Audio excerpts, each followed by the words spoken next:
Between the Covers is brought to you in part through the support of Propeller, a magazine of books, music, art, film, and life, and its publishing imprint, Propeller Books. Visit them on the web at propellermag.com and propellerbooks.com or on Twitter at propellermag. Coming up next is my conversation with Layli Long Soldier. I was actually scheduled to interview Layli a year ago November, but then her poetry collection, Whereas, was announced as a finalist for the National Book Award, and she needed to be in New York the same week she was scheduled to be in Portland. So our conversation fell through at the last moment.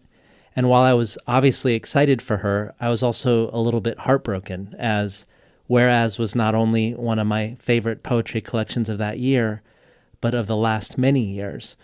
And I wasn't sure I was going to get the chance to have this conversation.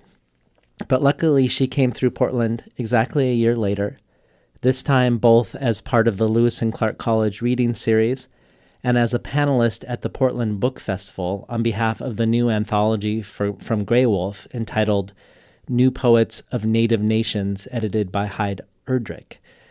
Revisiting Whereas a year later for a second time, imagining that Layli had probably been answering the same or similar questions about it over the last several years, and now thinking of new ways to approach it, and also tuning into the various projects she's been involved with since Whereas came out, I realize now that perhaps it was a blessing to have this delay, because I think it is not only a very different conversation than I planned for then, but a richer one too. I hope you enjoy it.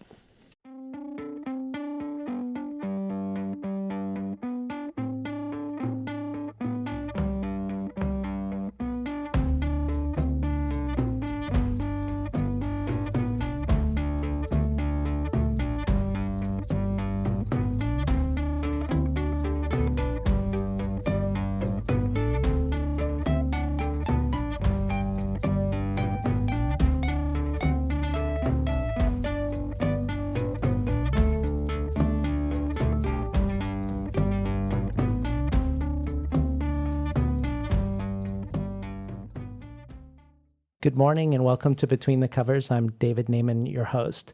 Today's guest is Layli Long Soldier. Long Soldier holds a BFA in creative writing from the Institute of American Indian Arts and an MFA from Bard College. She has been a contributing editor at Drunken Boat, a poetry editor at Core Press, a faculty member at Diné College, and is currently teaching poetry at the Iowa Writers Workshop and the Randolph College Low Residency MFA. Layli Long Soldier's poems have appeared in Poetry Magazine, the New York Times, the American Poet, the American Reader, the Kenyon Review, and Bomb, as well as in her chapbook, Chromosomory. She is the recipient of a Lannan Literary Award, a Native Arts and Cultures Foundation National Artist Fellowship, and a 2016 Whiting Award. Layli Long Soldier is here today to talk about her poetry collection Whereas from Grey Wolf Press. Whereas was a finalist for the National Book Award in Poetry, shortlisted for the Griffin Poetry Prize, and winner of both the Penn Gene Stein Book Award and the National Book Critics Circle Award in Poetry. Natalie Diaz in the New York Times review of Whereas says, Long Soldier reminds readers of their physical and linguistic bodies as they are returned to language through their mouths and eyes and tongues across the fields of her poems.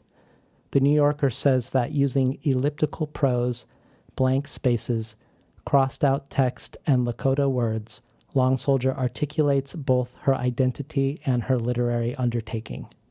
Krista Tippett says, Layli Long Soldier's lyrical first book, Whereas, explores the freedom real apologies can bring and offers entry points for us all to histories that are not merely about the past. And the judges of the National Book Critics Circle Award say in their citation, Long Soldier's movement between collective and personal makes this book intimate and urgent. She has charted new ways to write in what's been left out, and not merely in the margins either. Whereas offers a powerful reckoning. Welcome to Between the Covers, Layli Long Soldier. No, thank you. I'm happy to be here. So, Whereas opens with a meditation on place, on language and relationship to place, in a sequence of poems called He Sapa. And you also speak about the importance of place when you speak of your star quilt installation. And your first class teaching at Iowa is a course on place. So I was hoping before you ground us in whereas in relationship to place, perhaps you could first talk to us how you ground your students and orient them to place and language at Iowa. I'm presuming that your students are coming from all over the country, and you yourself are dislocated from the Southwest and in Iowa. So tell us some of your thinking as you open a class in a new place yourself with these students. Right. Well, that's a nice question. And in Iowa in particular, you're right. There's a great sense of, when you're entering into any kind of academic environment, most often as a faculty member, as well as the student body, almost all of you are displaced in some way. You're leaving home and you're coming to this new place. And so essentially you're there just for that program, right? Maybe that's your only anchor to that place. So that's kind of where we started with the course. I actually wanted to get the students grounded in where we are at in Iowa. So we kind of opened with some thoughts from Joy Harjo, who talks about, I can't remember the whole passage, but what was most interesting was she said, even placelessness is a place. I have the quote. If I'll please read it. Yeah, the poet can not be separated from place. that's right. Even placelessness becomes a place. The world of conjecture, scholarship, and philosophical discourse is a place or series of places based on land and how one lives off the land. Yes, exactly. That was very fascinating. Yes. So we started with that as something to think about. And then the first two classes to start the semester off, we read Ray Youngbear, who is Meskwaki, and just about an hour up from Iowa City. So he lives close by. He's a local poet, native poet. And he actually, very last minute, came and visited our class, So I felt like that was important. I wanted them to have an entryway into poetics and writing, thinking about someone who is from Iowa and not just first generation, but we're talking thousands of years. And there's a long history there of how his family, how his people acquired the land for their settlement. They don't have a reservation. It's actually a settlement. So there's all kinds of different mechanisms that go into that as well. So he shared some of that. He talked to us a bit about his philosophy of insignificance, which was very interesting. Just even that phrase has given me a lot to think about, Can you speak to that a little? I'm going to be honest. We asked him directly to explain it, and he began just explaining. He explained it through story, which was very familiar in like talking to other Native relatives or friends. That's the way of answering something. It's not just a one-sentence answer. Yeah. So I cannot repeat to you a concise and definition of what he means by that exactly. But the best that I can summarize what I understood from him was really, it was a connection. It was understanding kind of a connection to land, and that you're just one. Humans, people are just one part of this existence, and a constant acknowledgement of your relatives around you, and those are the non-human relatives, as well. Can you speak to the group poem that you did in the class that maybe in light of this philosophy of connecting to the land? Yeah. Okay. So then we moved further into the semester, and we actually just did a little writing exercise one day. And I went online and I found several different sites that had, for example, a whole site on the the plant life, indigenous plant life of Iowa. And so I printed this huge list, I mean, I think there was a whole family of, I'm sorry, I can't remember all of the plants, but like these flowers and these grasses and all kinds of things. And then also the animals that were indigenous to the area, some of geology and so forth. And I just took those lists and I cut them up, and I gave each student a section to work with. And of course, there's poetry just in the names of things. It's so beautiful, So, and I asked them, I asked them to just write 2 lines using one of the names on their list in each line. And then I said, I tricked you. You're only going to use one of those lines, so pick your favorite. And then on the chalkboard, I had them come up and just when they were done, to come up and write that. And all together, it was this beautiful symphony, sort of honoring that place in some way as a group.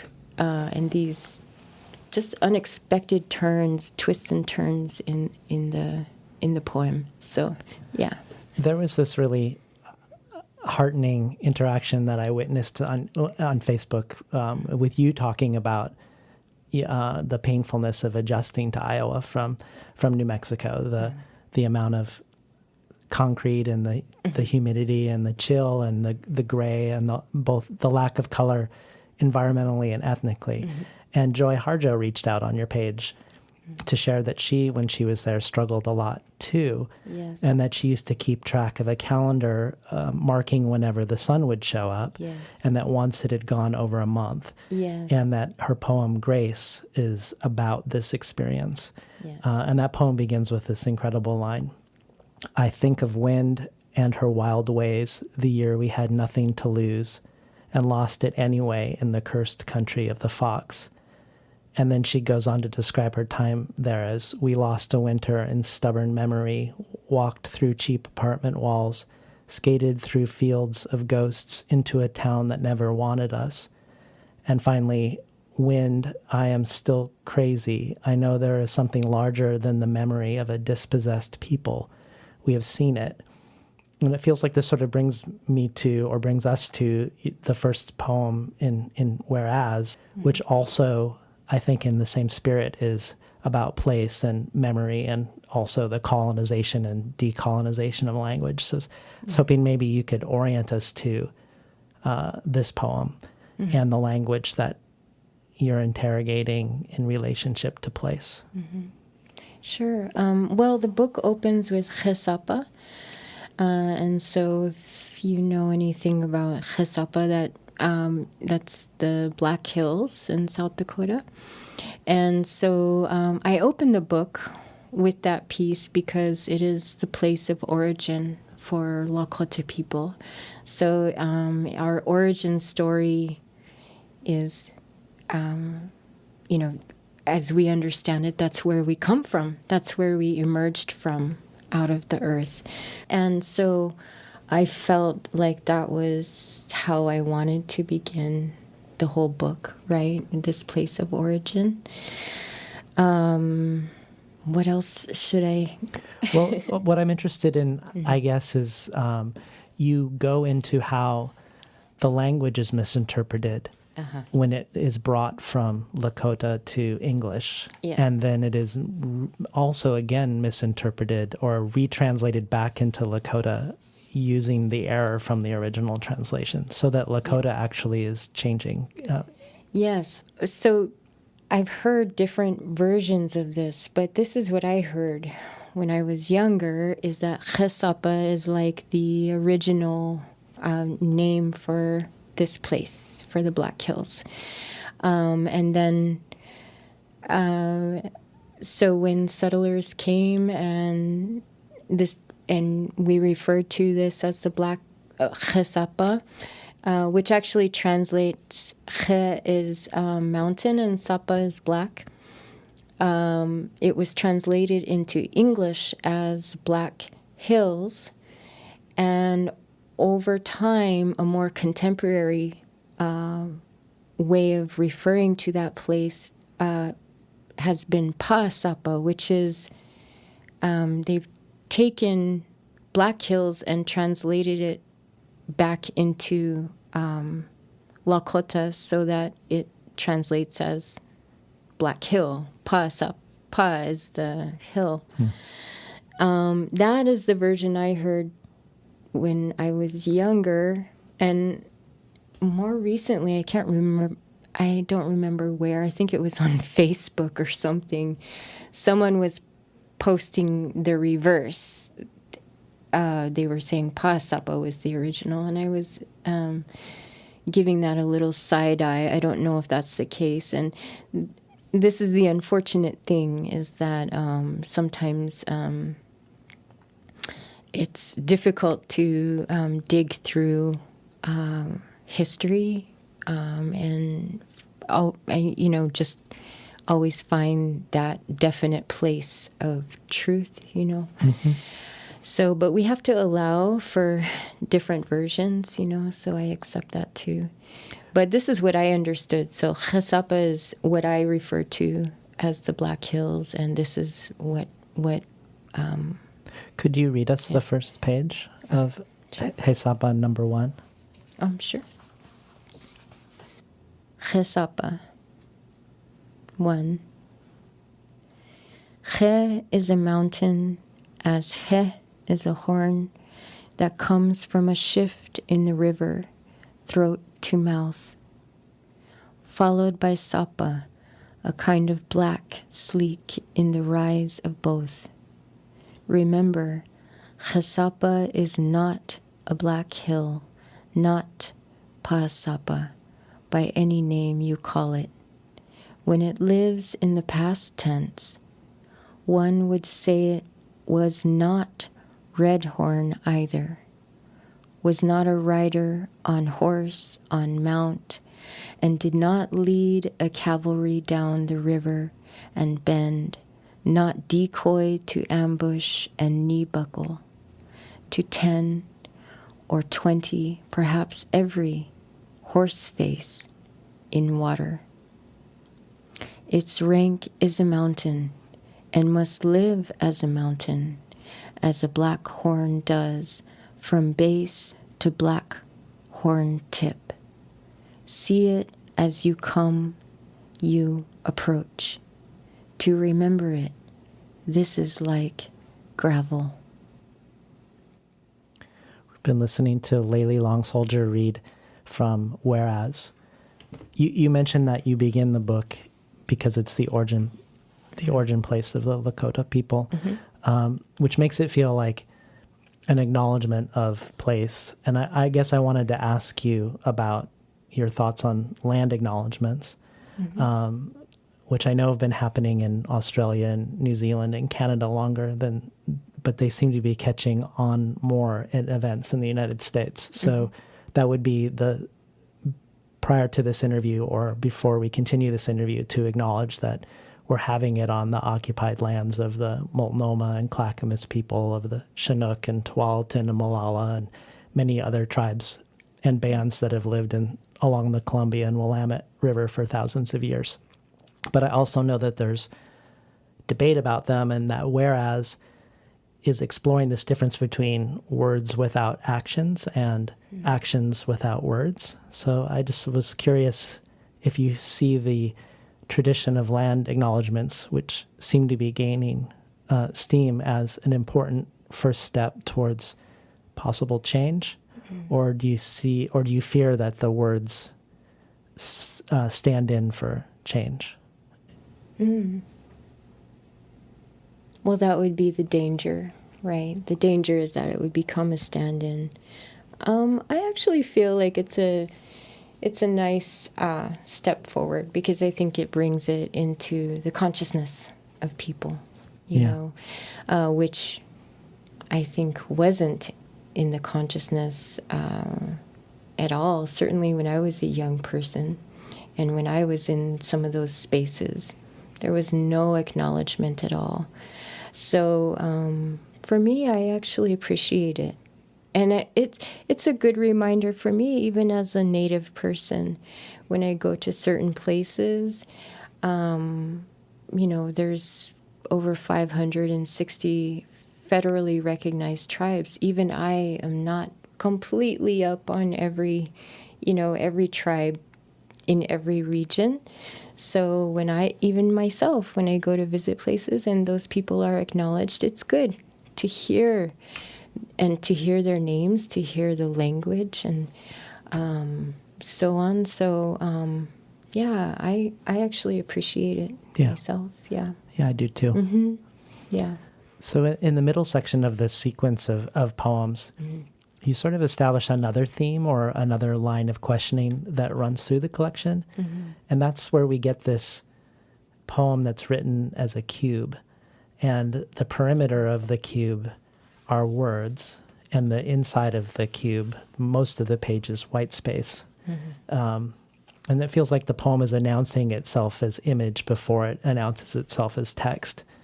And it has this sort of Gertrude Stein-like iteration and reiteration of a phrase. And I was hoping maybe you could read it, and then I could ask you a question about it. Yeah. This is how you see me, the space in which to place me. The space in me you see is this place. To see this space, see how you place me in you.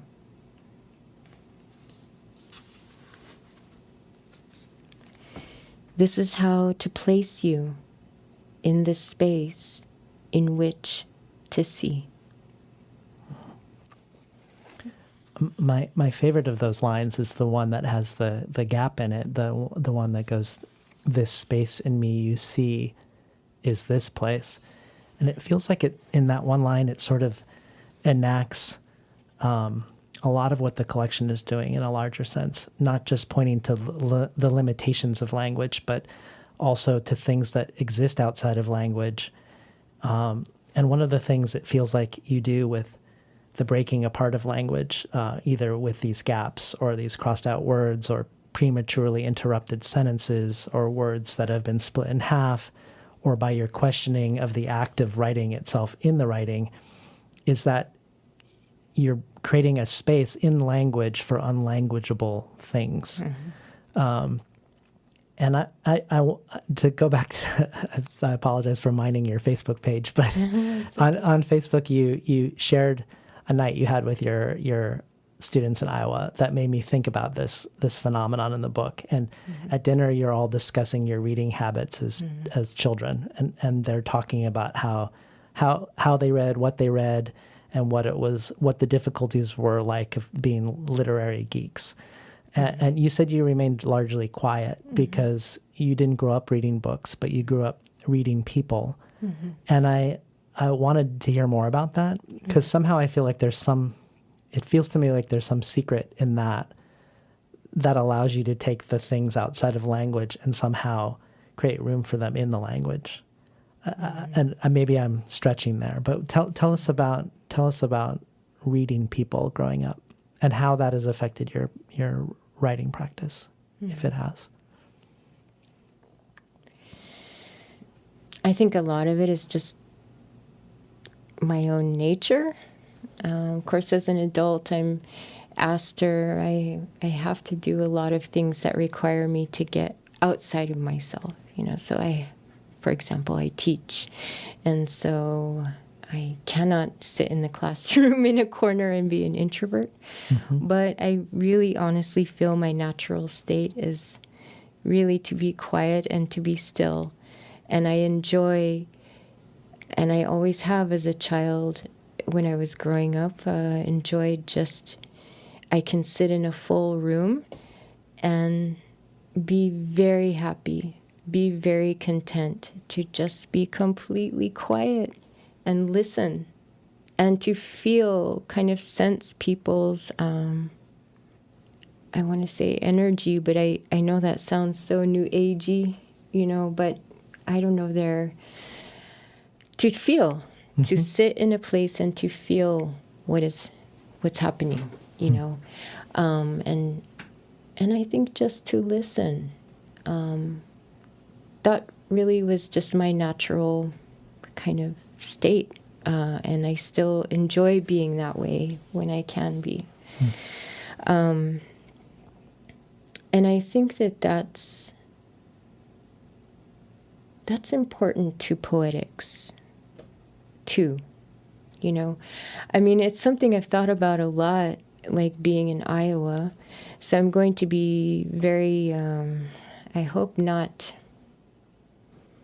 too revealing here, but, I'm in these classrooms with these incredible students who have been reading since they could walk, basically, and they've read it all. And I literally sit there and take notes from them. I mean, the references and they'll say, oh, this reminds me of such and such poem by so-and-so. And I'll be quickly, jotting it down and say, oh, I have to go look that up. And I'm learning from them. And I'm honest with them. I say, I feel like we are all here. We are all learning together, right? And then at the same time, I think, okay, and I'm still trying to, I feel like it's important to be able to articulate this. And I'm in the process of trying to. So I'll work it out with you a little bit here. But still, somehow, these beautiful students I'm working with now, somehow my path wasn't quite the same as some of them to getting to poetry and getting to these poems, And I go home and I say, well, I did write these poems. There's a reason that they asked me to come and visit. So what's the difference here? Like, what is it about my own journey? And I really think it's not just reading people and listening, but it's also a thinking through, a kind of, it can be a single word, for example, that would just fascinate me. And this leads to a whole line of thinking. Like just last night at Lewis and Clark College, I had a reading and I read this piece, Opaque. Or it's not titled Opaque, but it's a section from a poem. Yeah, that's actually, it's weird because that's what I have here to have you read next. Oh, yeah. Well, there you go. I mean, I was talking to the students last night about the fact that, it's really a kind of, I think my journey has always been it's like through stumbling and fascination. So I can read Opaque maybe, and then I can talk a bit about, That would be great. That kind of, all right, here we go. Example. I have always wanted opaque to mean see-through, transparent. I'm disheartened to learn it means the opposite. Why this instinct to assign a definition based on sound? Opaque. I interpret O, open. P, soft. A, airplane or directional flight. K, cut through. Translating to that which is or allows air, airy, penetrating light, transparency. To say, you don't fool me for a second, you're opaque. To say, I'm partial to opaque objects, I delight in luminosity. To say, I'm interested in this painting on glass, brightly opaque. I understand the need to define as a need for stability, that I and you can be things standing understood among each other. One word can be a poem, believe it. One word can destroy a poem, dare I say, I am writing to penetrate the opaque, but I confuse it too often. I negotiate instinct when a word of lightful meaning flips under, buries me in the work of blankets. We've been listening to Layli Long Soldier read from Whereas. Did you want to say more about? Well, no. Okay, so like this is a great example, and of course you weren't at the reading last night, so I'm not wanting to repeat myself. But since you weren't there, it's okay. But that is something that we talked about last night. Was this example of opaque and how I had gone through almost all of my, most of my life thinking that this word meant transparent. And so, first of all, that's a kind of stumbling for me, or a moment of like, oh my goodness, how could this happen, and laughing at myself, and then also, but it led to an examination of how is that. And so in the piece, I wanted to write about it, and I realized it really was the sound that communicated. And so I broke apart the sound, O, P, A, K, right? What do those sounds communicate? Mm-hmm. And that was fascinating to me, and there's something very, there's something at the very foundation of language, right? And how language is formed to communicate. It's the sound first, yeah, right? And so,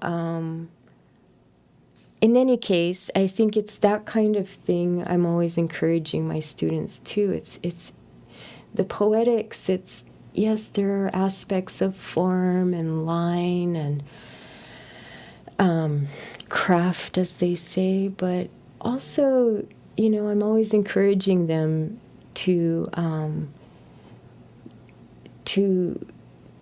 make lots of space for who you are and your way of thinking. It's not just thinking, it's your way of thinking through, right? Let people come with you, on that path, right?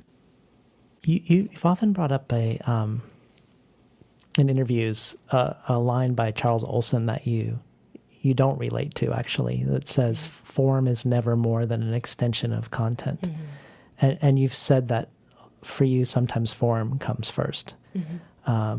A shape comes, and there's no content until later that the mm-hmm. content is pulled into the form. Mm-hmm. And I was wondering if you could talk a little bit about that for you, maybe an example of a poem or mm-hmm. a process with regards to that. It sounds a little bit like you're doing that with the word opaque, because when you said the word O, mm-hmm. I saw the letter O mm-hmm. as not a letter, but as an image. Mm-hmm. Yes, exactly. Yeah. Well, the piece that I just read, the cube, the square on the page, that's a great example, I think, of a time when form came to me first.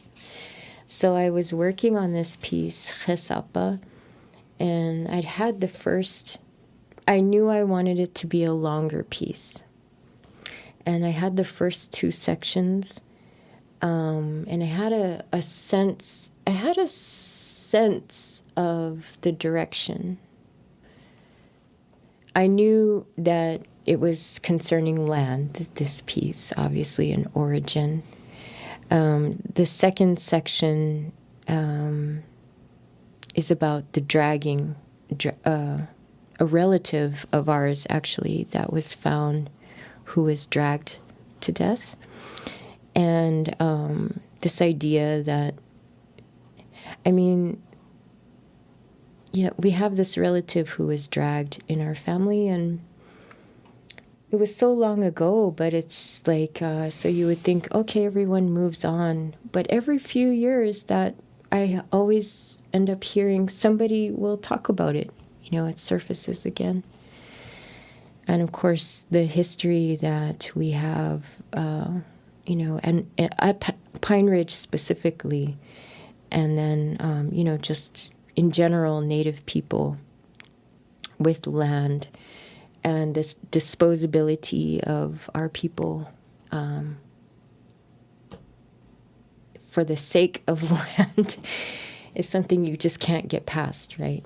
So that was also something that was important to me in this piece. But anyway, one day I remember thinking about this poem, and I was halfway through it. And for whatever reason, I just knew and felt that there needed to be a square. There needed to be a square on a page.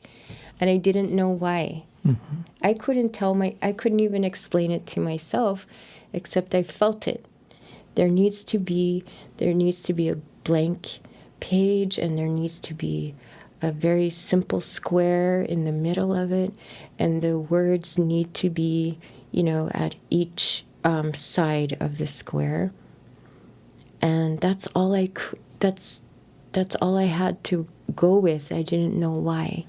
So I remember sitting at my laptop, having this image, and just waiting for the words to come.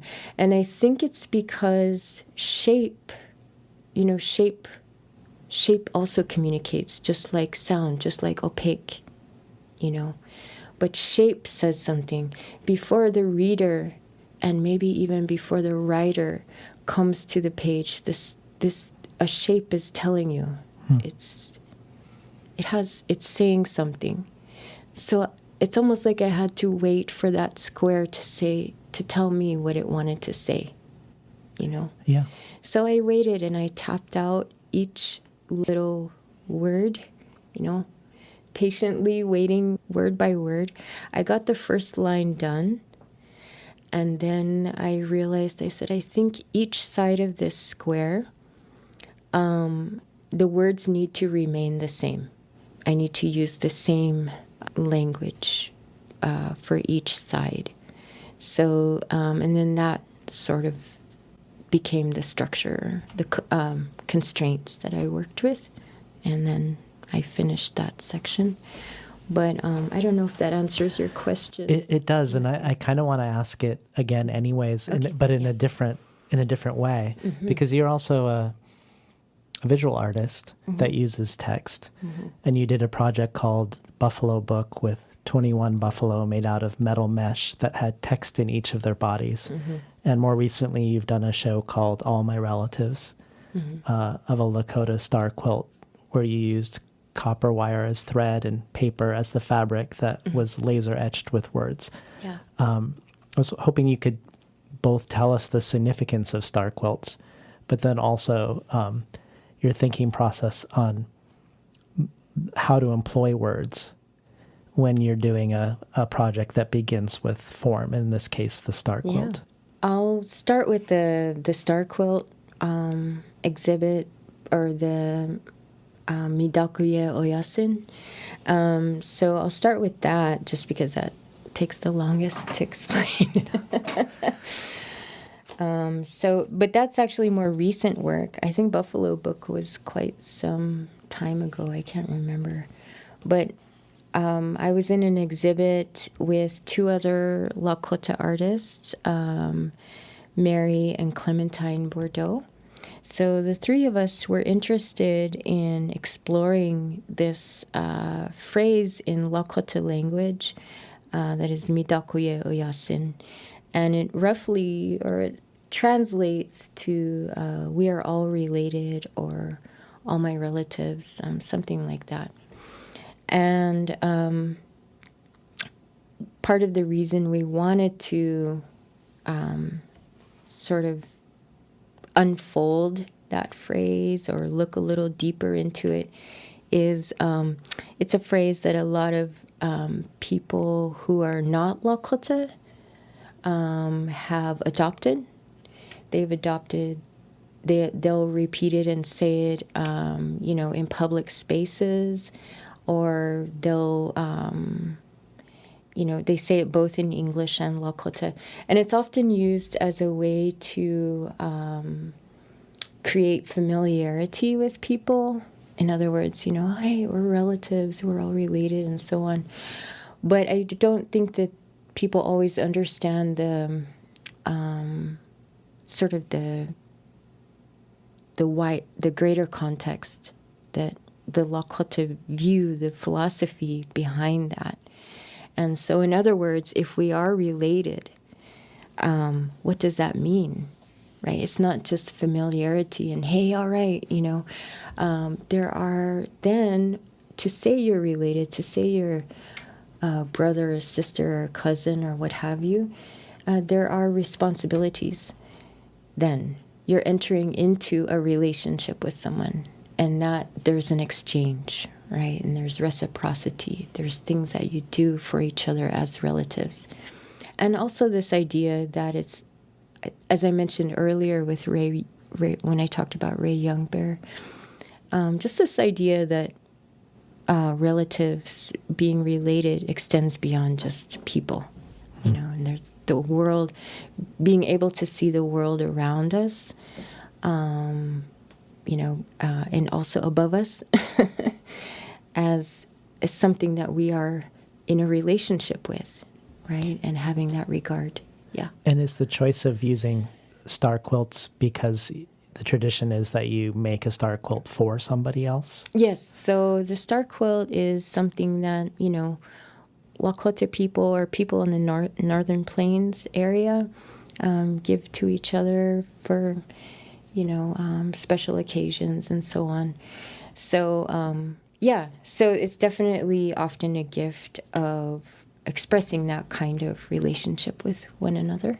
Yeah. So when you start with that framework, similar to the way you start with a square, what were some of the considerations around what words you wanted to laser etch into the paper fabric? Mm-hmm. That was this has been a really special exhibit and undertaking for me. Those star quilts, I made one huge black one, and that was the most time consuming because it had the laser cutting and the copper wire and so on. And then I had a multicolored one, which I did not sew together. But all of that took about a year to make. But regarding the text, the language that I chose, so this was kind of a collaborative effort in some ways. So Mary was working sculpturally, and Clementine studied documentary film, so she was conducting interviews. And I think Mary also helped with the interviewing as well. But anyway, they interviewed 6 other Lakota women who were speakers in the community, and also all of them were educators, which was interesting too. So they went out and conducted interviews on this idea of Midakuye Oyasin, to share what they understood from that, the greater or deeper meanings of that. And so Clementine sent me audio clips to listen to. So I sat down and I listened to, hours of that. felt like hours. It was hours, and took notes, things that were, I think, important points that some of the women were making.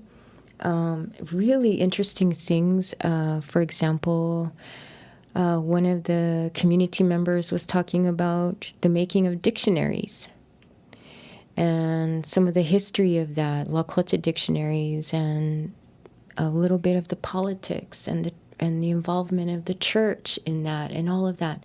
And those are things that I had heard from a few of my own family members. But it was nice to hear that, from outside my family as well, that this is an awareness that our community has as a whole. I heard someone else talk about grief, also anger, the importance of working through anger that we carry, given the history that we've lived through. Also intuition. Someone was talking this really beautiful thing about how it's our responsibility as Lakota people to develop our intuition. I'd never heard someone say it that way, that it is our responsibility to develop intuition, because this makes you a good relative. Wow. So when someone is suffering, you know it, you can feel it, and so on. If someone's in need, you can go to them, and so intuitively speaking, I mean, this intuition is it was, listening to this interview, was affirmed as a real, very real thing. And not just that, but that it's our duty, it's our obligation to strengthen it, So there were all these beautiful things in these interviews, and I took notes. I also did some research of my own on certain ideas and things in our language, and that was how I developed those poems for the Star Quilt. And then the form, if you could see it on the page, actually I have some here with me, but I made it so that, how do I explain this on the radio? Okay. So the quilt has diamonds. Okay. And the quilt is actually made out of heavy cotton paper from India. And so I laser cut phrases into each diamond.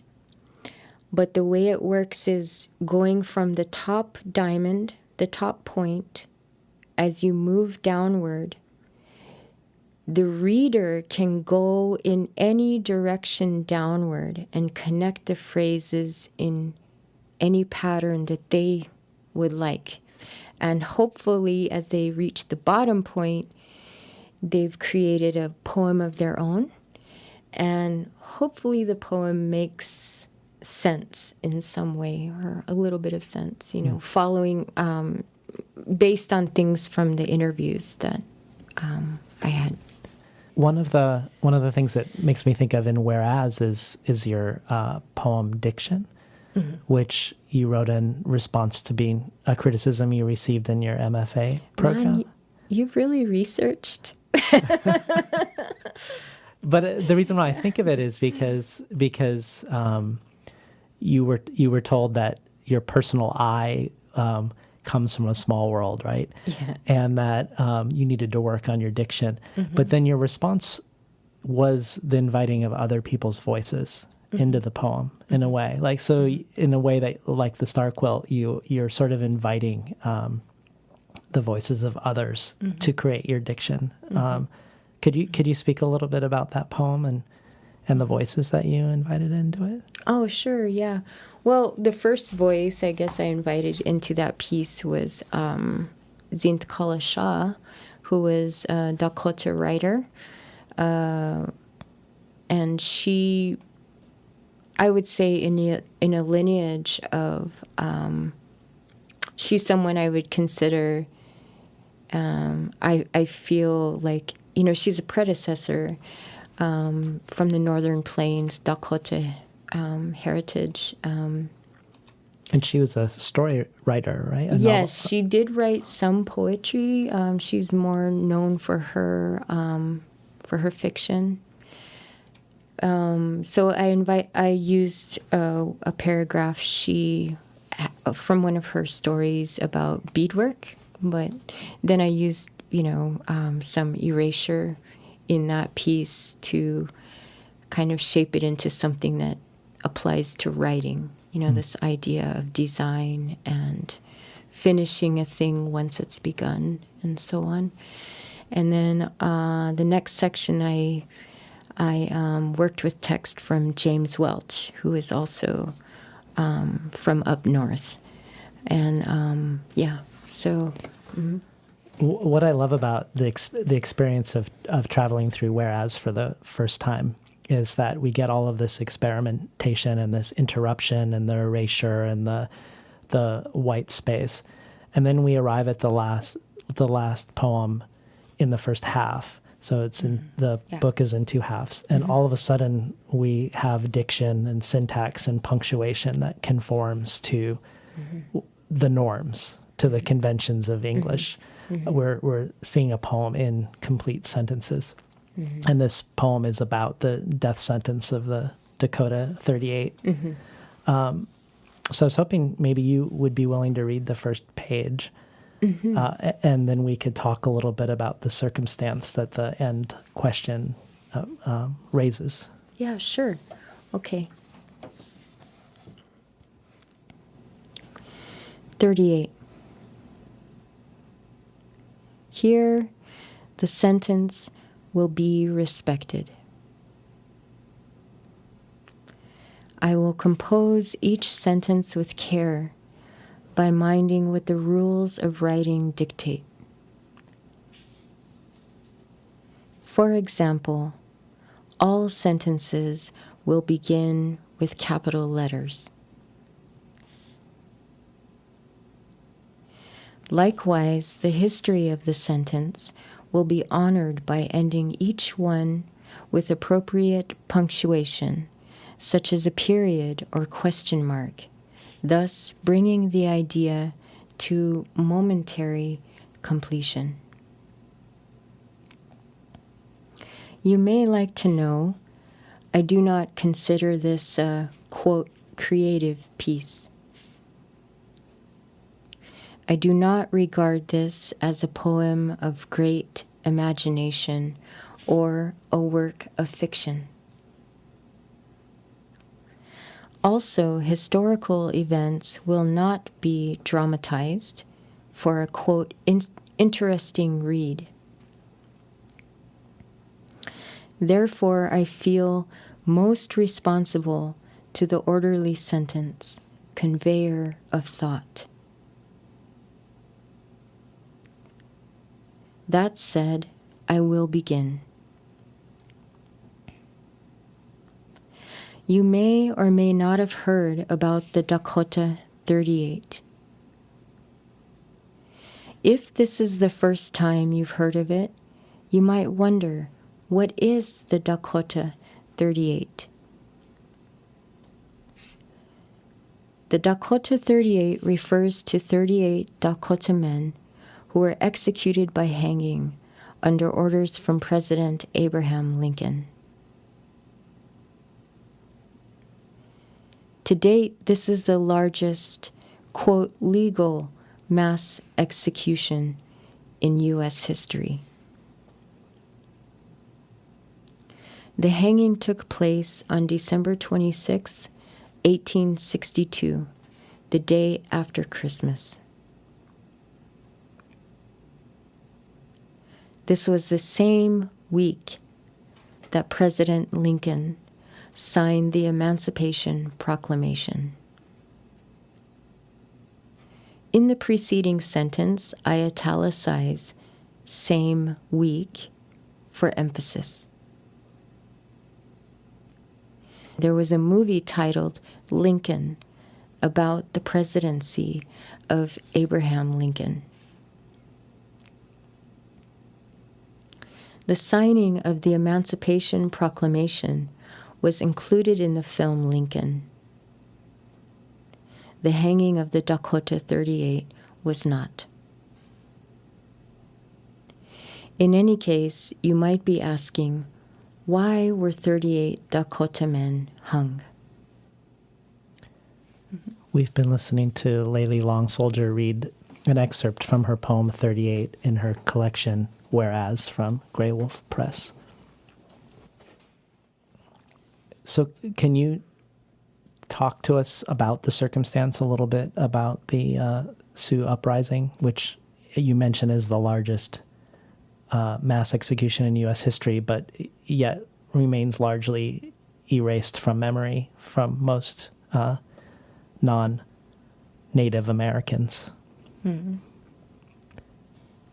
Well, I think what's more important to me is maybe just what you just said, is why it's erased. Mm-hmm. I mean, that's it. You know, that's the point. That's the point of this poem. You know, why these stories are not retold. I mean, just the idea that I think that's what I was pointing towards, even in this very recent movie, well, somewhat recent movie, Lincoln. We're not going to include that. Right. Right? We're going to make a story, make a movie and tell the story of this wonderful president and the struggles he had and the good things he did. And we're not going to recount anything that is troubling or uncomfortable for the viewers, for the listener. We don't want these stories, right? And I think that's also something we've been talking about. We talked a little bit this semester with my students, this idea of discomfort. And there's a Canadian poet named Shane Rhodes who wrote a book called X Poems, and he's a non-native, he's not from First Nations. He's a Canadian, he calls himself settler. But he's written this whole book sort of looking at the treaties between First Nations and the Canadian government. And clearly he's positioned himself, I think, on the side of or for the rights of First Nations people, you know, in view of these treaties. But in an interview, I thought this was really interesting. He was talking about his mistrust of this idea of discomfort. You know, he mistrusts that. And we were looking at that, and even the language that is applied to these kinds of conversations where we share these kinds of stories. And this thing of discomfort or shame or guilt and whatever, of course, we don't want to have these conversations. We don't want to hear these stories. We don't want to remember certain things. You know, we've moved on. Well, no, First Nations people haven't moved on. They remember that. Mm-hmm. You know, this is part of our family. It's part of our family history and so on. And so what if we begin changing the way that we understand those conversations? And I've talked about this before, so again, I hate ever repeating myself too much, but I still think it's really brilliant. This little video by Faith Spotted Eagle. And so she is, there's this video, I think it's under Lakota Essential Understandings. If you YouTube that, you'll find this. And she talks about this thing of the need for Native people to be able to give these stories a voice, to share them, you know, in a way that's part of our own healing, and our own, you know, I think it's necessary to be completely present right? But she talks about that, and she said, on the other hand, for the non-native listener, this is not about shame or guilt, sharing these things. That's not healing. Shame and guilt, that's not healing to anybody. So it's not about that. But she said instead it's really a freedom from denial and liberation. So if we start thinking of that, a liberation, this becomes a liberation for all of us, you know. I think that really turns things on its head, right? And again, I'm sorry, I feel like I've talked several times in a few interviews about this idea, but I think it's central, especially to this piece, 38. That's why I'm bringing it up. Yeah. You know? Mm-hmm. I don't think I've heard you say it before. Okay, good. Yay. I was hoping maybe you would read the last page as well, partially because it's another instance of this notion of poetry outside of words, or poetry that's composed of something other than words. And you'd said that part of the reason why you, or maybe the main reason you wanted to write 38, was to find a way to include this anecdote about Andrew Myrick. Mm-hmm. Do you want to set that up before you read that page, what he said? And I'm not sure if it says it on that page. I think it's actually on the last page. Okay, great. What I think is important maybe to know before the last page is that the land base for the Dakota people was continually shrinking and shrinking, and it had shrunk down to something like a 10-mile tract. And so they could not hunt beyond that land. So, okay, their means for survival, they couldn't hunt. So then they were, their survival was based on money. Okay, the money they were promised never made it to them, and so they couldn't buy anything outright, and the traders in the area were not extending store credit to them. So they were just literally starving when this Sioux uprising happened, you know. And there's a trader, and I think that's all I need to explain. So these were the conditions leading up to this particular event that was important to me. When the Dakota people were starving, as you may remember, government traders would not extend store credit to, quote, Indians. One trader named Andrew Myrick is famous for his refusal to provide credit to Dakota people by saying, "If they are hungry, let them eat grass." There are variations of Myrick's words, but they are all something to that effect. When settlers and traders were killed during the Sioux uprising, one of the first to be executed by the Dakota was Andrew Myrick. When Myrick's body was found, his mouth was stuffed with grass. I am inclined to call this act by the Dakota warriors a poem. There's irony in their poem. There was no text. Real poems do not really require words. I have italicized the previous sentence to indicate inner dialogue, a revealing moment. But on second thought, the words, "let them eat grass," click the gears of the poem into place. So we could also say language and word choice are crucial to the poem's work. Things are circling back again. Sometimes when in a circle, if I wish to exit, I must leap. And let the body swing from the platform out to the grasses.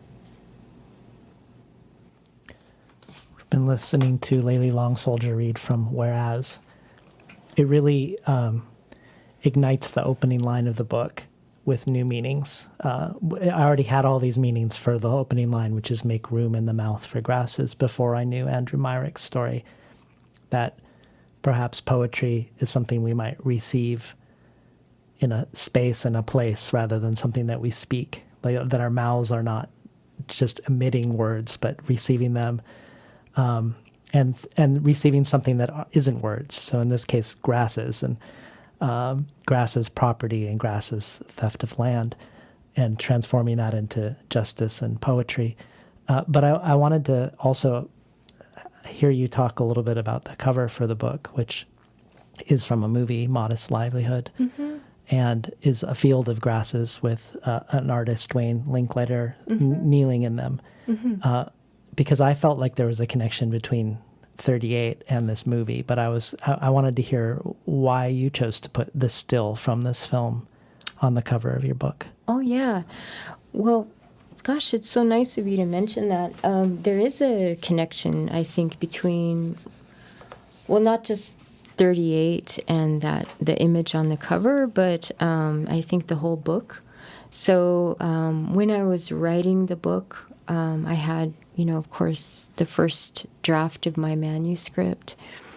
But I think that as I was sort of orchestrating and ordering the pieces together and looking at the book as a whole, I felt I wanted to have something that was sort of a unifying thread. And so ultimately, grass became that thread throughout the book. And so when I was looking for an image for the cover, grass was something that was really important to me. I wanted to have that. And I was searching through all kinds of archives of a few friends, native artists, through their work, and emailing people, do you have anything with grass in it, and so on. And I remembered, while I was doing that, I remembered this still image from a Modest Livelihood. And so I emailed Dwayne and asked him if I could take a look at that. But the film, A Modest Livelihood, the title comes from, he's Cree from Canada, and I think it comes from there in the territory that he's from, their treaty. And there's, I think, a section in their treaty that has to do with hunting rights, and something about they had rights in this particular territory as long as it did not exceed a modest livelihood. Right. It said you can hunt here. Let's see, what do I have? It upheld the hunting and fishing rights, but it clarifies that the right is limited to the earning of a quote unquote modest livelihood, not the accumulation of wealth. Mm-hmm. Yes. Yeah. But I was thinking of it with regards to 38 also because it's two artists, native artists, who are on a hunting trip. Very little is spoken. Mm-hmm. And it's the very act, it's not words, it's the act of hunting on the land that is the reassertion of their right to hunt, essentially. Right. Yes. Which felt connected somehow to the... Yeah, I see that. Yeah. For sure. Yes. And then this repurposing of this language, bureaucratic language from the Canadian Supreme Court. That's right. The modest livelihood, it feels connected in a way to the second half of your book. Yes. the way the whereas half of whereas is an appropriation of bureaucratic language to your own ends as a poet. So could you talk to us a little bit about the various constraints you used in writing this series of poems using the language of Barack Obama's supposed apology to Native Americans? What were some of the constraints or the limitations you put upon yourself in creating the whereas poems? Yeah, man. Well, I mean, I've often called this a project of constraints because, I don't know, I think I was very aware. I felt, even when I first started, I thought, okay, if I carry this through, finish what I started, as Zint Kala Shah says, I knew it was kind of ambitious, and I think ambitious also to just address this big, this governmental document. And also as a writer and a native writer, and I was very aware of what kind of position I might be put into if I wasn't careful. So one of those things was I did not want to put myself in the position of being a spokesperson for every Native American in this country. I certainly could never do that. So it came down to some very practical decisions. I actually just talked about that this morning. Yeah. I was there. You were there at the panel.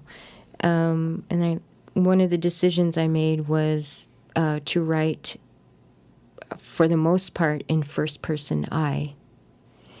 And I really was not concerned with the personal I in the Western canon or even Eastern canon, with how that history of it. I was most concerned with really being very conscious that I am going to speak from my experience. And I set the whole first half of this book is setting up who I am, which is, this is who I am. So when we get to the second half, you know who I is, right?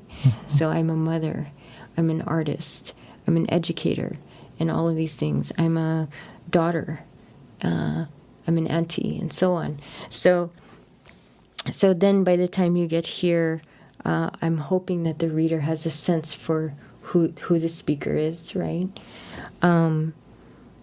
So they're first person. I wrote a lot of prose blocks, a lot in that form because I felt like it allowed for the anecdote or the short narrative story, a little bit of storytelling.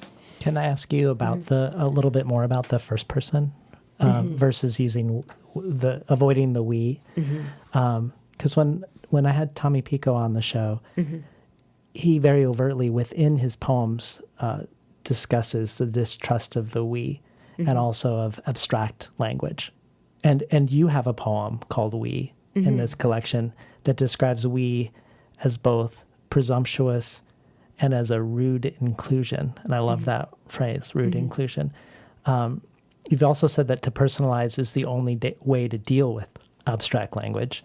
So I was wondering if you could maybe talk more about the strategy of using it specifically as a way to deal with an apology that is probably couldn't be more abstract and couldn't be more nonspecific and couldn't be more impersonal. Because you're being addressed as a we in it. Is that, so I guess my question might be, is the personalization part of the rejection of what was offered, essentially, if anything was offered in the bureaucratic language that was written? Well, yeah, that is part of the considerations. Also, I'm glad you brought that up. I mean, because that was another thing about the apology, and it's online for any listeners. If you want to find it, it's at congress.gov. You can look up apology Native American. You'll probably find it. But that was the thing is, in all of the whereas statements, in the in the language leading up to the resolution section, the section of resolutions, they cover everything from boarding schools,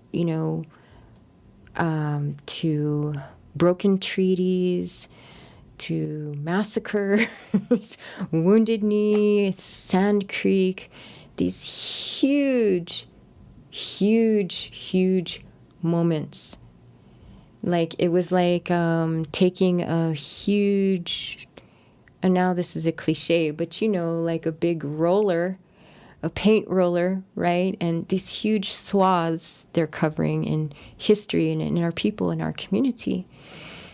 And it is too easy to just go down that list and say, oh, we're sorry for all of it. There's no specific, like, that was part of this project, is I wanted to paint in some detail.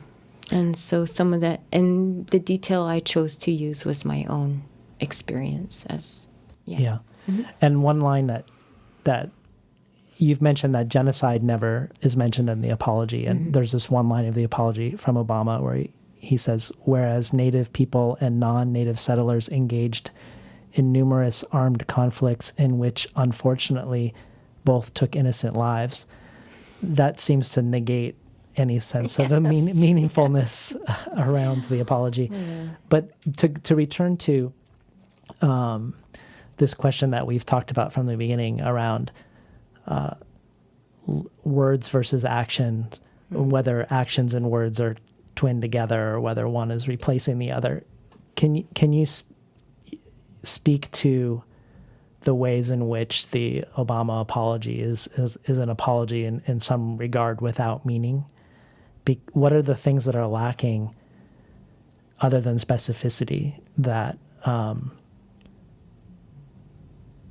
that would infuse the apology with some sort of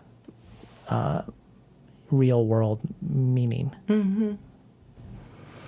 Well, I'll actually answer this question using a response from some young people actually on Pine Ridge. I had an installation while I was about a third of the way through this response, my poems. I also had a visual. I had an installation on Pine Ridge at the Heritage Center.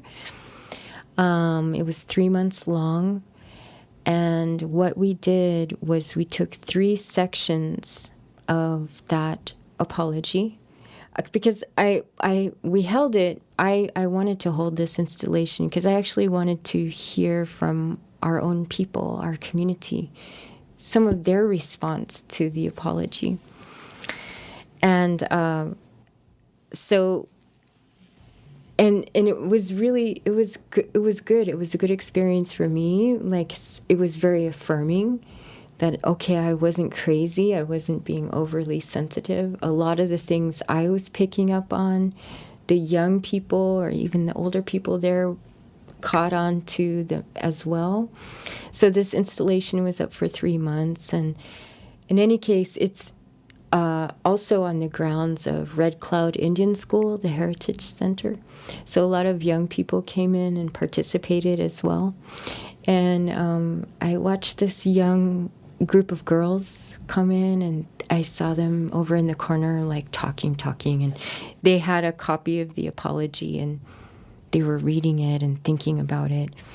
And then finally I saw them get to work and start working on their, they were painting on the walls. I didn't mention that to the listeners, sorry. So we projected 3 sections of this apology and invited the community to come in and interact with that text and paint on the wall or use marker or whatever. So that's what that was about. So the girls were sitting there. And anyway, I guess I had looked away for a while, and I looked back, and they had written in big, huge yellow letters, if you're so sorry, give us back the Black Hills, which was like, oh my God, it was the funniest and the smartest. That was it. Yeah. Right? If you're so sorry, give us back the Black Hills. Honor that contract.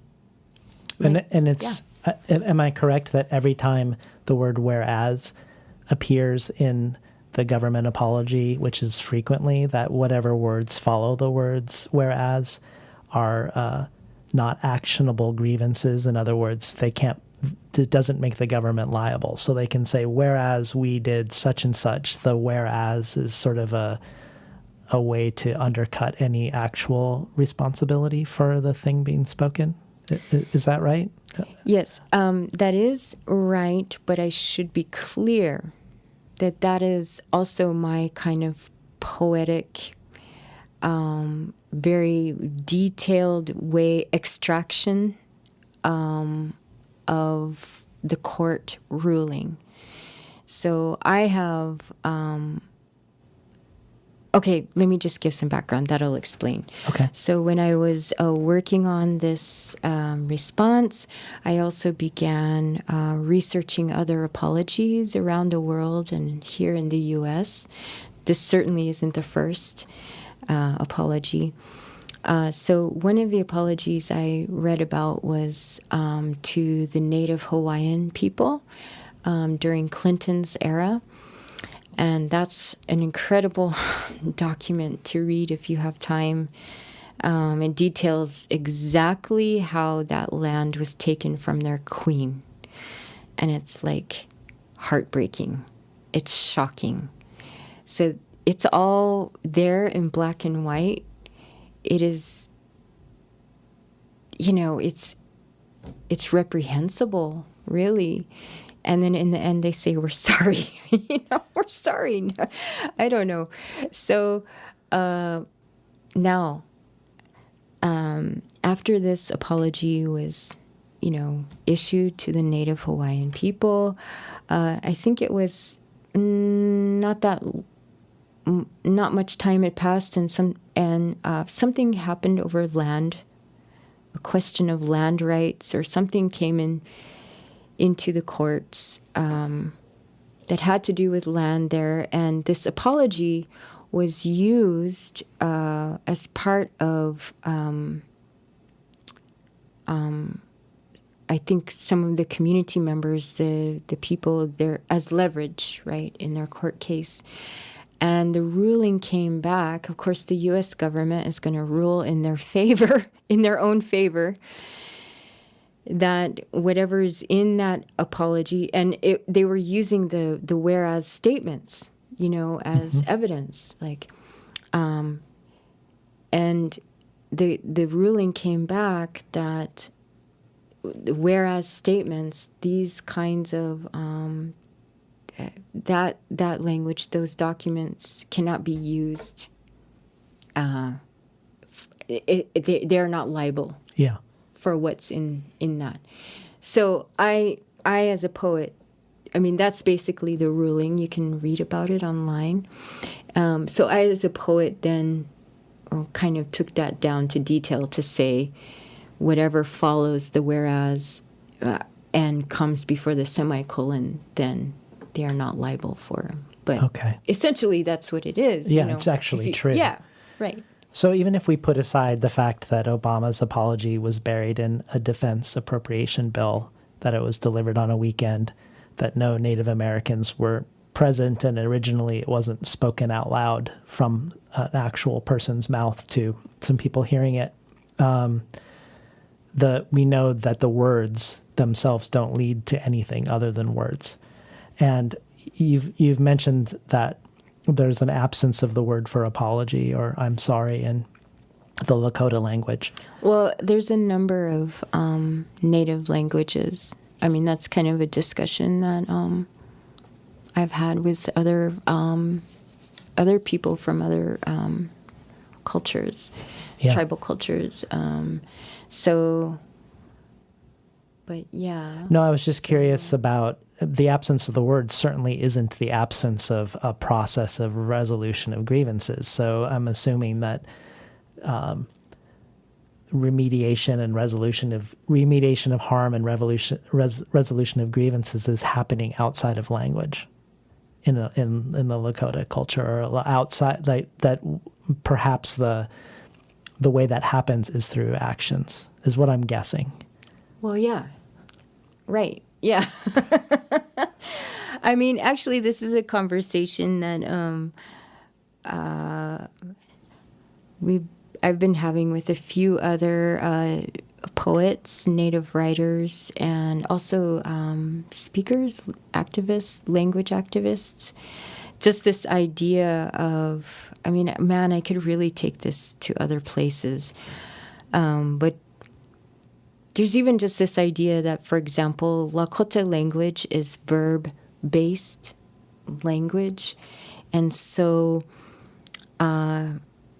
this, in order to have even a complete thought, a sentence, you must have an active verb in there.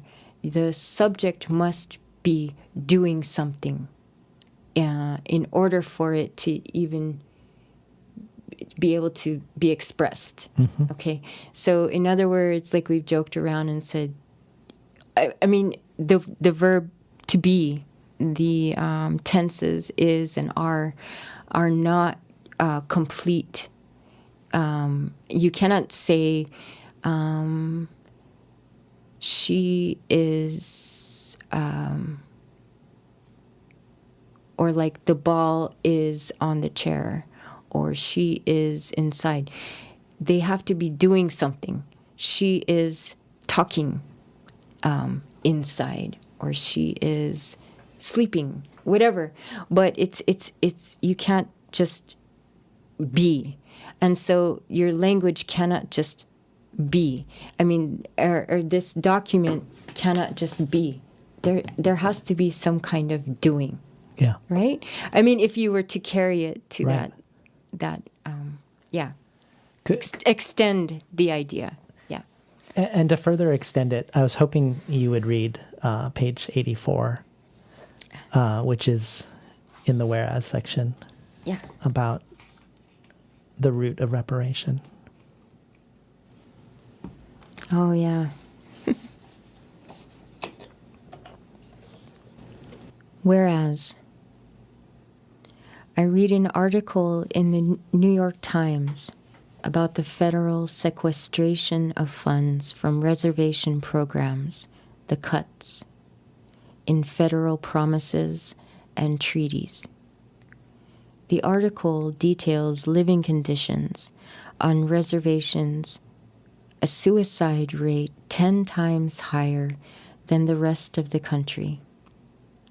Therein the story of a 12-year-old girl whose mother died. She doesn't know her father. She bounces home to foster home, weary. I regard how plainly the writer imparts her repeated sexual abuse. For mental care, unavailable services. There's a clinic that doesn't have money after May. Don't get sick after May is the important message. As I read, I cry. I always cry. And here I must be clear. My crying doesn't indicate sadness. Then I read a comment posted below the online article. I am a 14-year-old girl. This is the comment. I am a 14-year-old girl who recently visited the reservation in South Dakota with my youth group. The conditions the Native American people were living in were shocking. When I arrived home, I wrote a petition on whitehouse.gov for the U.S. to formally apologize and pay reparations to the Native American people. The petition only stays up until July 23rd, so please sign and share. Your signing it would really mean a lot to a lot of people. Thank you. Dear 14-year-old girl, I want to write. The government has already formally apologized to Native American people on behalf of the plural you, your youth group, your mother and father, your best friends and their families. You, as in all American citizens. You didn't know that, I know. Yet, indeed, dear girl, the conditions on reservations have changed since the apology.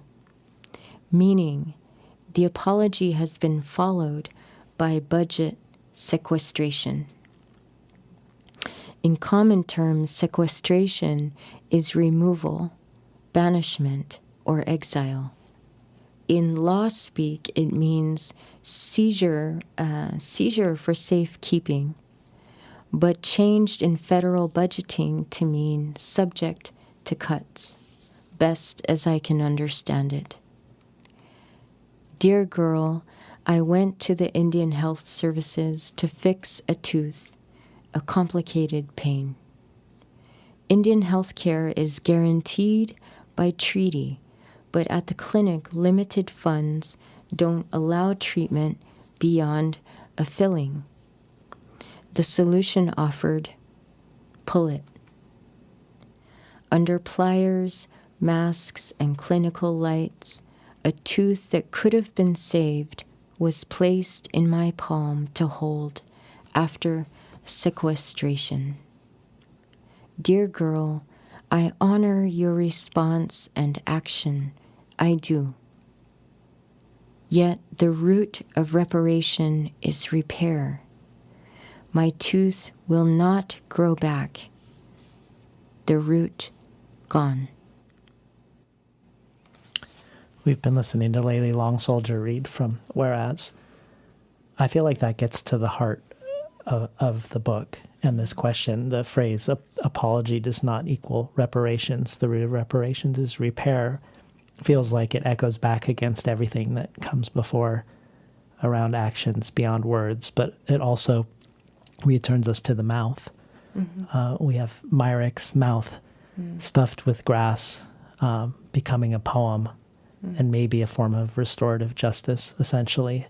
That any apology maybe would have to come from a body, from a mouth, and be received by another body. Like the mouth receiving the apology would have something restored in it, perhaps. Or maybe the climate or the place of that would change. I don't know if I'm making sense, but... No, you know what? You are. Because this is another idea, I think, in language that I've talked about with students before. Just the idea that, you know, poetics is an art, right? It's an art form. And our primary material is language, right? Okay, so we know that. And I think that we all say that, and we nod our heads. Okay, yes, language is our material. But I think sometimes we don't take it seriously, the materiality of language, okay? So that it is actually something physical that leaves the body. We receive language.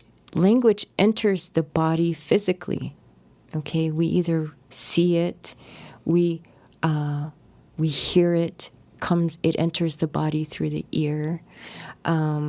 We also see the person as they are speaking, we read, we read the person. them. Yeah. Absolutely. You read a person and you can feel the sincerity, you can, or not, right? Well, that's where we get the juxtaposition of Obama's failed apology and your father's apology to you for not being there as much as he would have liked when you were growing up. Yeah. But part of that, it seems like part of the apology working was you witnessing the way the words he said affected his body. Mm-hmm. So the way he held himself or his body moved when he was apologizing was, I don't know if that was the apology, but it was essential. Somehow it seemed like it was essential to the apology.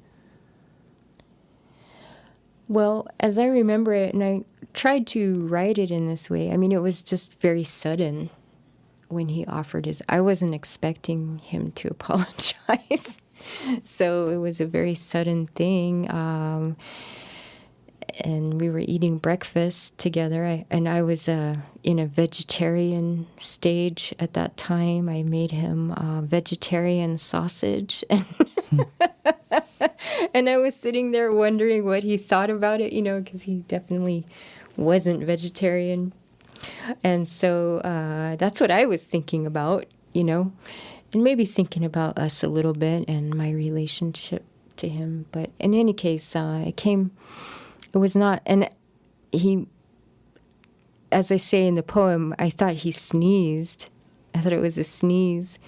And then I looked up to see, no, it wasn't a sneeze. He was actually crying, And, and he just offered this thing and said, I'm really sorry. I'm really sorry I wasn't there, And man, like just that physicality, that presence is very important. Seeing that. I knew he meant it. I knew he really meant it. And that was all it took.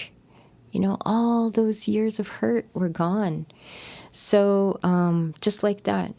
And I honestly have not gone back to those years. I mean, I suppose maybe sometimes I remember them or I'll talk about them, but not in the way I did before. I don't hold this big hammer of blame or guilt over him. Like, that's done. Yeah. We've talked about it. We care for each other. So, hey, I got off on a tangent. Where did we start? No, that's exactly where we were going. Yeah. Yeah. Just that physical, the physicality of a thing is important. Could you read one more short little section for us on page 61? Whereas,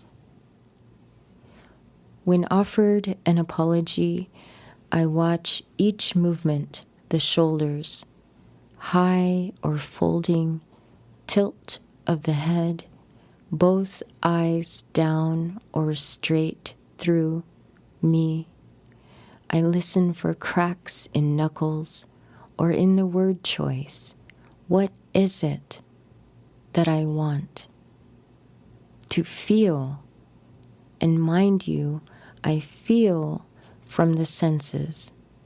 I read each muscle.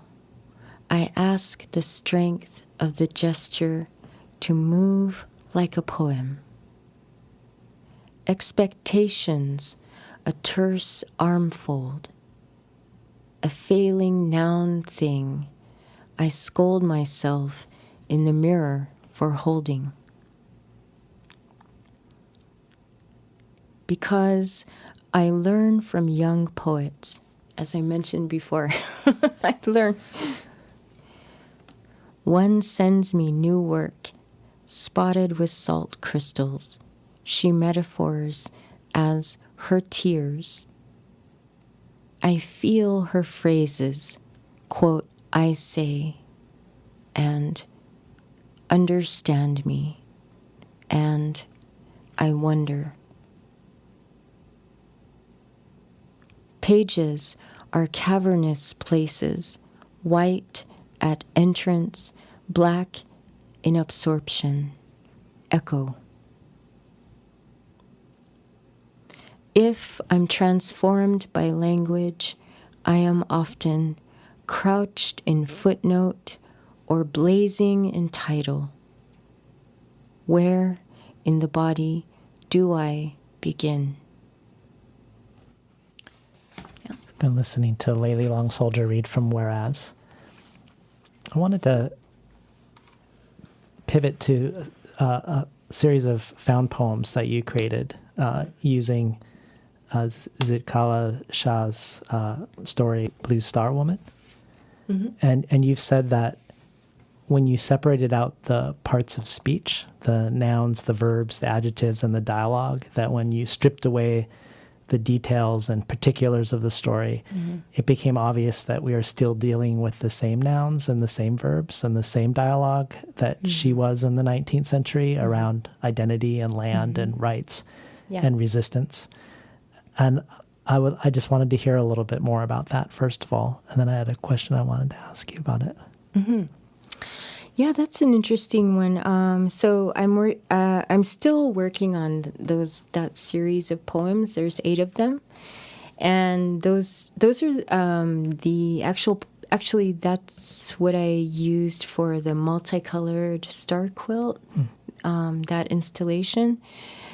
So that's a first iteration of it, and in the star quilt, I had just taken each section, and like one section had all verbs, then another section had nouns, and then adverbs, and then dialogue, and so on.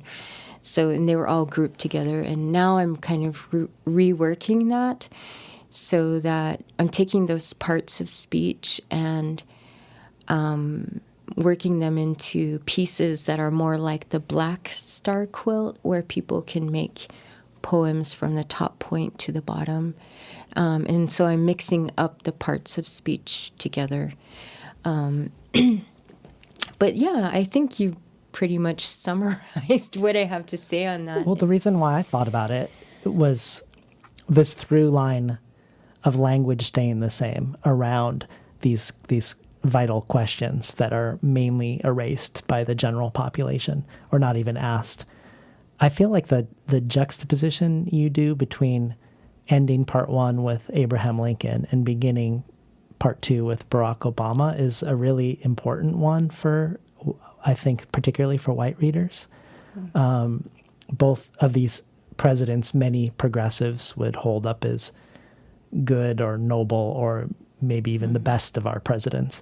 And by juxtaposing Obama's apology with Lincoln's mass execution, it feels like it highlights the ways in which the American project of native erasure continues, even when the rhetoric is more aspirational or more progressive. That maybe that if we stripped, like as you say, if we stripped away the details, we would have the same sentence structure. Am I making sense? Oh yeah. Yeah. You said it best, I think. Well, I wanted you mentioned something about on Facebook again about something Nick Estes said about the fear of fascism and how many Americans are now rightfully so, fearing fascism in the United States. But it's a fear that Native people have always had. So in a sense, it's not a fear. It's real. Right, that they've lived under. Those are the conditions we have lived under for generations now, to lose all of our rights. Thank goodness, I mean, in my generation, okay, we've had the blessing of having our right to, religious freedom has been restored in the late 70s. But my father, my grandparents, and before them, I mean, we had no rights to religious freedom, not even to speak our languages. Children were removed, and even at present, in our communities, I mean, I think Pine Ridge, and forgive me, my Pine Ridge friends, if I get this wrong. I mean, I think the unemployment is up in the 80-something% range. I mean, if mainstream Americans lived under those conditions, there would be beyond riots in the streets. And that's not even mentioning the disappearance and murder of Native And women. the missing, and which is directly, in my opinion, connected to land. The treatment of land. You see that, I mean, the exploitation of the land and the pipelines and what is done. I mean, it's directly connected to the women and the treatment of, the views towards women. But yeah, so fascism is not a fear that Native people lived under. That's very real. Those are the conditions that we have known, and we are working to come out of, right? But yes, even under the very best conditions, these presidents and government, certain eras that Americans like to hold as, the glory days, or this was the best president of our generation, and so on. Well, yeah, again, like you said, if you strip away the particulars, or the, all the glitter and the shimmer, it's not always all that different. I mean, I'm losing my words at the moment, but yeah, even under presidents such as Lincoln and Obama, these things have happened. But on that note, I do want to say, with regard to Obama, he was a president that I did support in some ways. This response was not aimed at him. This was a congressional apology, and this response was really aimed not so much as towards him, but towards a kind of Americanness, something much bigger than Obama, and a history that's much longer, predating his presidency, of course. So, yeah. So you've done a lot since Whereas, both with visual art and new poems. Mm-hmm. Do you have a book project that you're working on now, or is it you do? Are you willing to speak a little bit about it? Well, ironically, the working title, should I be even giving away the title? But I'm going to. The working title right now is We. We just talked about that. Oh, no way. Yeah. But it's a book that is mostly a lot of collaborations. So it is in that spirit of collaboration with others. And a lot of my visual work is collaborative as well in some ways. It's not a direct, like you and I are going to write a poem together, but there are different ways of working with people and working with community. And by coincidence, so in English, we is W-E. In Lakota language, W-E with the accent over it is we, and that means blood. So there's that kind of correlation. Will you have the Lakota word on the title? Yeah, I'm figuring out how I would work that out with the accent more. Just as far as design, but I'll have to figure that out. Yeah. I love having that instability of the word and the page. Yeah. So that's what I'm working on, and I'm thinking it will have some visual. It'll have some images in there, photographs of some of my visual work, and also it's a lot about love. Oh. Yeah. Great. So, but different angles of love. So, for example, I'm working on this very long, it's almost an epic kind of piece, which will take up quite a bit of the book. I'm picturing maybe 30 to 40 pages on grief. So, which I consider an essential part of love. It's something that we go through at some point with any kind of loss of someone we've loved. So, and that's a collaborative piece based on an installation I had in Canada. Wow. So, yeah. I can't wait for this book. Yeah, I don't know. It's definitely a departure from Whereas. Yeah. But I hope you come back. It was a great pleasure having you on Between the Covers today. oh, thank you. Thank you for having me. It was a great conversation. We're talking today to Layli Long Soldier, poet and visual artist, about her book Whereas from Grey Wolf Press. I'm David Naiman, your host.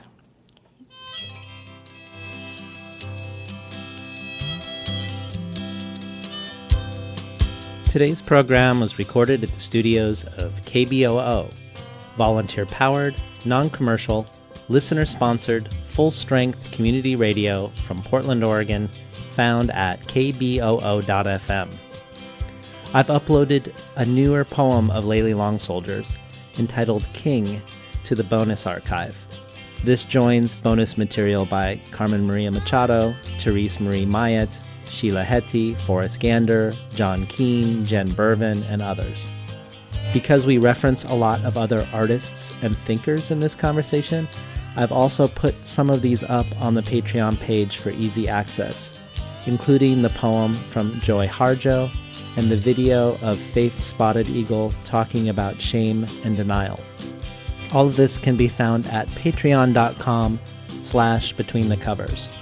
Finally, I'd like to thank Imre Lodbrog and Barbara Browning for creating this outro.